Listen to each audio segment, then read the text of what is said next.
A Igreja Inclusiva, uma comunidade cristã que acolhe abertamente pessoas LGBTQIA+, oferecendo a elas plena participação na vida religiosa, incluindo batismo, comunhão, casamento e ordenação ministerial, está desde sempre sob ataque no Brasil. Recentemente, o pastor Flávio Amaral, figura conhecida nas redes sociais por se apresentar como ex-homossexual, tem tentado engatar uma campanha anti-igreja inclusiva. Recentemente, ele participou de um debate mediado pelo pastor César Cavalcante sobre o tema Igrejas Inclusivas são Bíblicas. Para debater com ele, foi convidado o pastor Felipe Freire, que é membro ativo de uma dessas comunidades. O clima não foi dos mais agradáveis e, inclusive, o debate teve que ser tirado do ar ainda no primeiro bloco. Meu nome é Felipe. Mas você é rapaz. Me chame como Felipe. Pastor Felipe. O perfeito. Nós somos imundos. Na verdade, você Felipe, não tem este nem direito. Pastor você é, nem você é pastor. Você não é pastor. Eu sou pastor. Por que você é pastor? Porque Deus não, mas aí a gente vai. Peraí, aí a gente vai ficar tocando com isso. Não, agora como ele achou ruim eu chamar ele de rapaz, o que eu te chamo de moço? Depois disso, muitos seguidores começaram a questionar qual a minha opinião a respeito das igrejas inclusivas, qual o meu posicionamento sobre isso, e por essa razão eu decidi gravar esse vídeo rápido com o meu posicionamento. Eu espero que você fique até o final do vídeo para que você possa ter certeza daquilo que eu falei e que não tenha qualquer julgamento precipitado a respeito daquilo que eu estou falando. Ok? Você fica até o final? Vamos lá. Bom, uma breve pesquisa a respeito desse assunto, eu descobri que a Igreja Inclusiva foi criada em 1968, lá em Los Angeles, na Califórnia, por um ex-pastor pentecostal, o Troy Perry. Ele foi expulso da sua denominação após assumir a homossexualidade.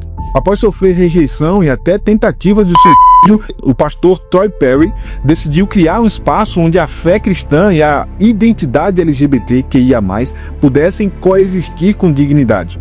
E em 6 de outubro de 1968, ele realizou o primeiro culto da Metropolitan Community Church na sala de sua casa com apenas 12 pessoas. A igreja cresceu rapidamente, ganhou alcance nacional e depois internacional. Hoje, a igreja fundada lá em 1968 já está presente em mais de 20 países. Como você deve ter prestado atenção, ela surge exatamente no momento em que o pastor decide assumir a sua homossexualidade, é rejeitado na sua comunidade tradicional e ele decide então fundar a sua comunidade do seu jeito, do seu molde, do seu modelo, de um jeito em que ele vai ser aceito. Isso me faz lembrar que nos Estados Unidos, durante séculos, especialmente entre os séculos XVIII e meados do século XX, os negros foram sistematicamente excluídos das igrejas frequentadas por brancos, ou então obrigados a ocupar espaços segregados dentro dos templos. Esse período é marcado por uma forte aliança entre a segregação racial e as instituições religiosas, especialmente no sul do país. Como resposta a essa exclusão, os negros começaram a montar suas próprias igrejas, criando um espaço de fé, resistência, liderança e comunidade. Essas igrejas tornaram-se fundamentais na vida dos afro-americanos. Outro exemplo também que envolve racismo e preconceito é com relação à maçonaria nos Estados Unidos. Desde o século XVIII, as lojas maçônicas regulares, principalmente nos Estados Unidos, não aceitavam negros como membros. Isso era justificado por costumes racistas da época e por uma interpretação restritiva dos estatutos maçônicos que exigiam que os membros fossem homens livres e de boa reputação, o que os negros escravos dos Estados Unidos eram automaticamente excluídos. Até que surgiu um homem chamado Prince Hall, um homem negro, abolicionista e ativista que viveu em Boston no século XVIII. Ao tentar entrar numa loja maçônica branca com outros 14 homens negros, em 1775, ele foi recusado por causa da cor. Prince Hall e seus companheiros foram iniciados por uma loja britânica. Em 1784, conseguiram uma carta constitutiva oficial da grande loja da maçonaria da Inglaterra, formando a African Lodge. Isso marcou o nascimento da maçonaria Prince Hall, uma vertente maçônica tradicionalmente ligada à comunidade afro-americana.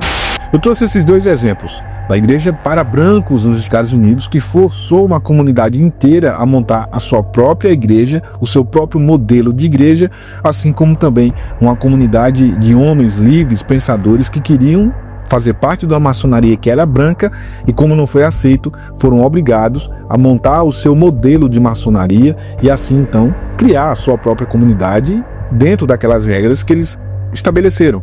Portanto, o surgimento da igreja chamada inclusiva, que na minha opinião nem deveria se chamar inclusiva, uma vez que ser inclusiva é a obrigação da igreja, deveria ser o modelo base. A igreja não pode deixar de ser inclusiva. Ela tem que incluir a todos, sejam gregos, sejam troianos, sejam brancos, sejam negros, sejam mulheres, sejam homens, sejam homossexuais, sejam pessoas com qualquer tipo de deficiência, seja física ou intelectual. Não importa, a igreja ela tem que ser inclusiva. É óbvio, uma vez que a igreja não é inclusiva, ela deixa de cumprir o seu papel até mesmo social. Portanto, quando eu vejo alguém como o pastor Flávio Amaral, por quem eu tenho um grande respeito, se posicionando radicalmente contra uma comunidade que se chama Igreja Inclusiva, porque decidiram, uma vez não aceitos numa comunidade dita tradicional, montar sua própria comunidade e seguir o seu próprio padrão, quando eu vejo alguém se levantar contra essa comunidade, eu me pergunto, ora, que modelo de igreja nós estamos construindo? Que modelo de igreja nós queremos para a igreja atual, contemporânea? Uma vez que nossa função enquanto cristãos não é se preocupar com eles. Veja, eles já estão lá, eles já têm a sua própria comunidade. Esses nós já perdemos, não tem mais o que fazer. Eles já conhecem a Cristo, já conhecem a palavra, já conhecem a verdade, muitos deles, e talvez até a grande maioria, já passaram por modelos de igrejas tradicionais, não foram bem aceitos, estão sendo bem aceitos lá. O que fazer?